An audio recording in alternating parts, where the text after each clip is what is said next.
Hey everyone, welcome back to the Great Wellness Reset. I'm Chris. And I'm Jessica. And today, we're pulling back the curtain on something that's hiding in plain sight. Your food. That's right. We're talking about processed foods. Those quick, convenient meals and snacks that promise to save time, but could be slowly sabotaging your health. From mood swings and sugar crashes to inflammation and chronic disease, processed foods are packing more than just flavor. But don't panic. We're not here to make you toss everything in your kitchen. Exactly. We'll break it all down. What to watch out for, how to spot hidden ingredients, and simple, realistic swaps that can actually make a difference in how you feel every day. So whether you're a label reader, a health newbie, or just curious about what's really on your plate, this episode is for you. Here's something that'll blow your mind. Studies show the average American consumes over 60% of their daily calories from ultra-processed foods, and most people don't even realize it. The scariest part? Our bodies are treating these foods more like foreign substances than actual nutrition. That's such a startling statistic. And what's really concerning is how these processed foods have completely transformed our relationship with eating. You know what's fascinating? Food scientists have actually engineered these products to hit what they call the bliss point, that perfect combination of salt, sugar, and fat that makes our brains light up like a slot machine hitting the jackpot.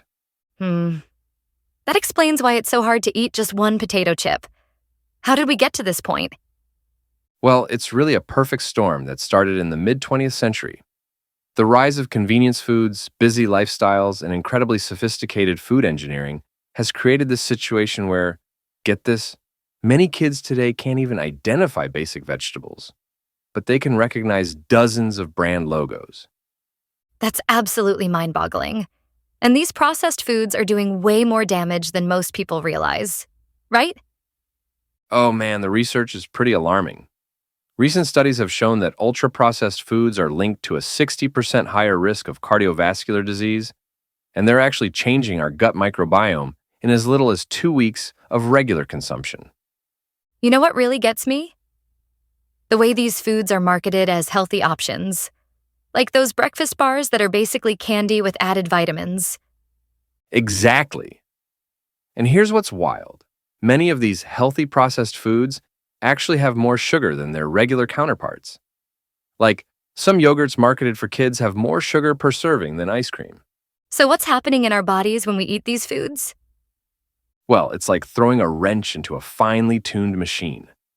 These processed foods trigger inflammation, spike blood sugar levels, and, this is crazy, they can actually change the way our genes express themselves.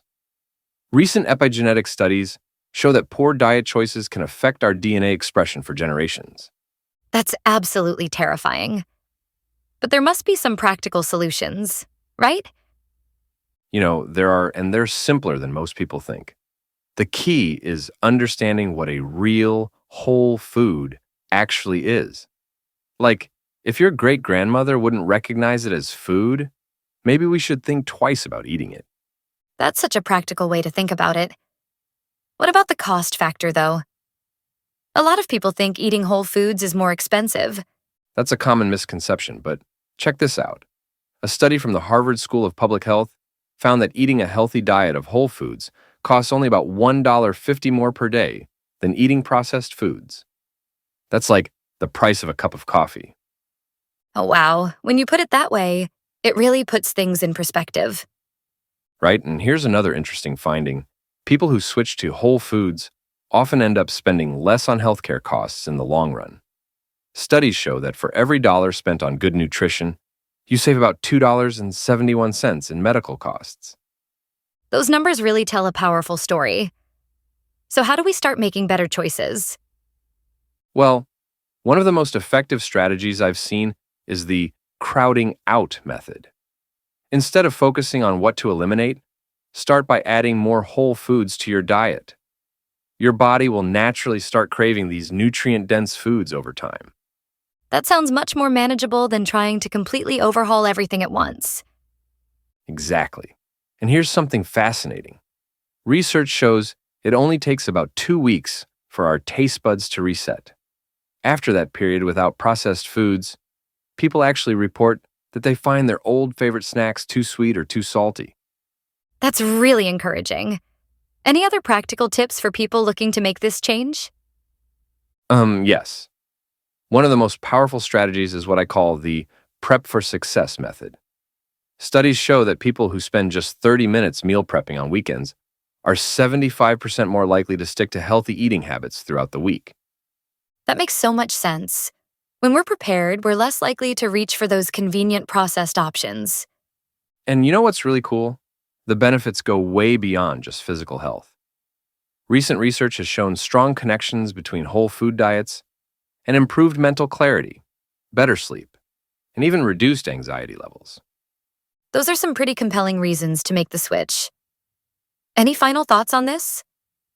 Well, I think the most important thing to remember is that this isn't about perfection, it's about progress. Every whole food choice is a step in the right direction. And here's something powerful to consider. The choices we make today about food aren't just affecting us. They're potentially influencing the health of generations to come. And that's a wrap on today's episode. We hope this gave you a clearer picture of what's really in your food and how small changes can make a big difference. Absolutely. Remember, you don't have to change everything overnight. Just start with one smart swap and build from there. And hey, if you're looking for more simple ways to feel better every day, check out our newest blog post, Daily Detox Habits That Don't Involve Juice Fasts. It's all about easy, everyday habits that actually help your body detox.